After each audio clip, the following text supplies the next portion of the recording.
Pourquoi est-ce que vous n'avez jamais réussi durablement à maigrir? Et ça, selon moi, c'est l'erreur fondamentale qui vous a amené à être dans cette situation aujourd'hui.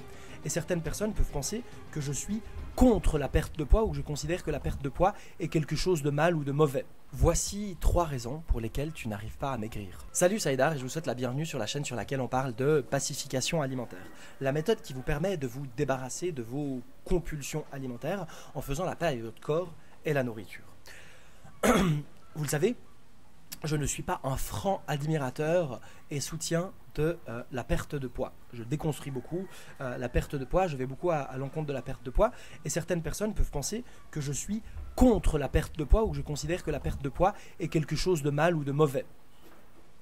Pour moi, vous l'avez compris, rien n'est mal ou mauvais et encore moins la perte de poids. Et je pense que l'envie, le désir de perdre du poids est tout à fait légitime et quand il se présente, on ne doit pas le juger ou y résister, mais plutôt le reconnaître. Et je pense que c'est complètement légitime dans une culture qui promeut la minceur comme moyen de gravir l'échelle sociale, mais aussi lorsque l'on est dans une situation de surpoids ou d'obésité et que ces éléments nous donnent de la souffrance à la fois physique mais aussi psychique. Donc oui, l'envie de perdre du poids est tout à fait légitime et il ne s'agit absolument pas de la juger ou de la repousser. Mais il y a un problème, et pourquoi est-ce que cette volonté de perte de poids ne s'est jamais vraiment accompagnée de résultats? Pourquoi est-ce que vous n'avez jamais réussi durablement à maigrir?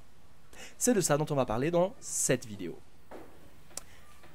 La toute première raison, elle est très simple. C'est que votre perte de poids, votre tête le veut, votre mental le veut, votre ego le veut, mais votre corps vous dit « Tose ». Votre corps vous dit « Je ne veux pas maigrir ». Pourquoi est-ce que votre corps ne veut pas maigrir? En fait, votre corps ne veut pas maigrir parce que lui, il s'en fiche complètement de ressembler aux images que vous avez vues sur Instagram ou ailleurs. Votre corps veut une seule chose. Il veut survivre. Survivre coûte que coûte. Et toutes les restrictions, toutes les privations, toutes les diètes, toutes les détox, tout le tralala qu'on vous a proposé jusqu'à aujourd'hui n'a fait qu'une seule chose. C'est réveiller à l'intérieur de votre corps l'instinct lié à la famine, lié à la volonté de survivre face au manque, face à la privation. Par conséquent, plus vous cherchez à maigrir, plus votre corps cherche à faire le contraire, c'est-à-dire à créer des réserves d'énergie, donc de gras, pour faire face aux famines. Puisque lui, il interprète toute cette privation comme de la famine, eh bien, il va se débrouiller pour diminuer votre métabolisme, pour vous faire manger le plus possible, c'est-à-dire augmenter l'attrait pour les aliments. Et pas pour n'importe quels aliments, pour les aliments qui ont le plus de potentiel de l'aider à survivre, c'est-à-dire les aliments hyper palatables, donc les aliments très gras, très sucrés, très chargés en calories. Simplement parce que ce sont ces aliments-là qui donnent la garantie à votre corps d'avoir suffisamment d'énergie lorsqu'il pense qu'il en a manqué dans le passé ou qu'il va en manquer dans le futur. La deuxième raison concerne le fait que dans l'objectif d'avoir un poids d'équilibre, un poids confortable, un poids dans lequel on se sent bien, l'un des facteurs, sinon le facteur le plus important, le plus déterminant pour avoir un poids stable et confortable, c'est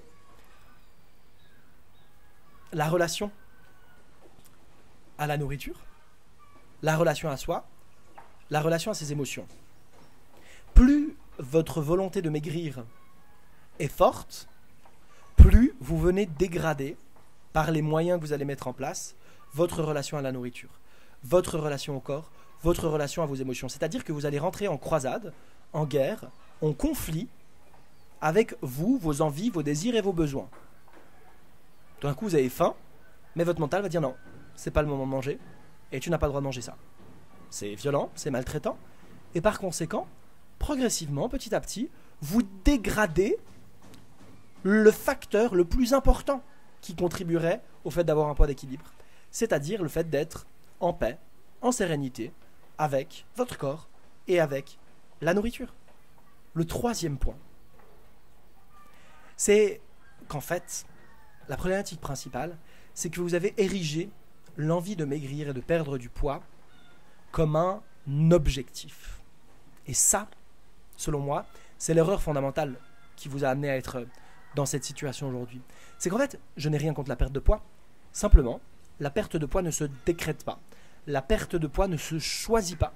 La perte de poids ne doit jamais être un objectif. Pourquoi ?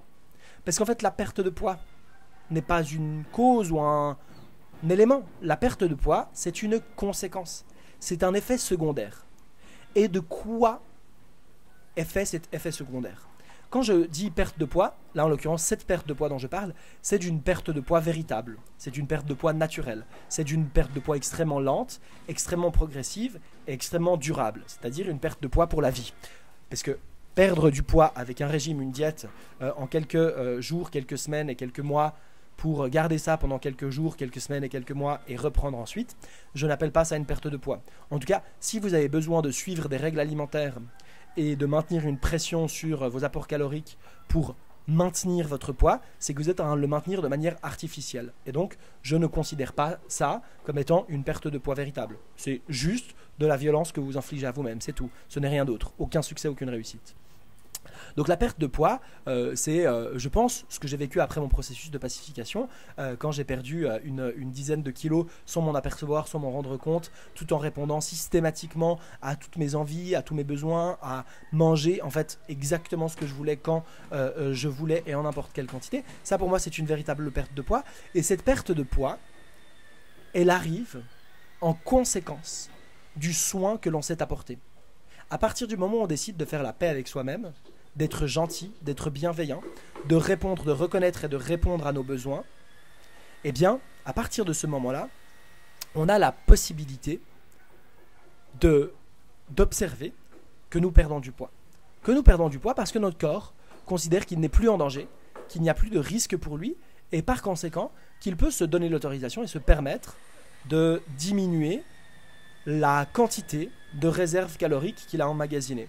Si aujourd'hui, vous êtes dans un processus où vous ressentez des obsessions alimentaires, vous avez des compulsions alimentaires, j'ai décidé de rendre accessible une masterclass qui normalement est réservée aux membres de mes accompagnements.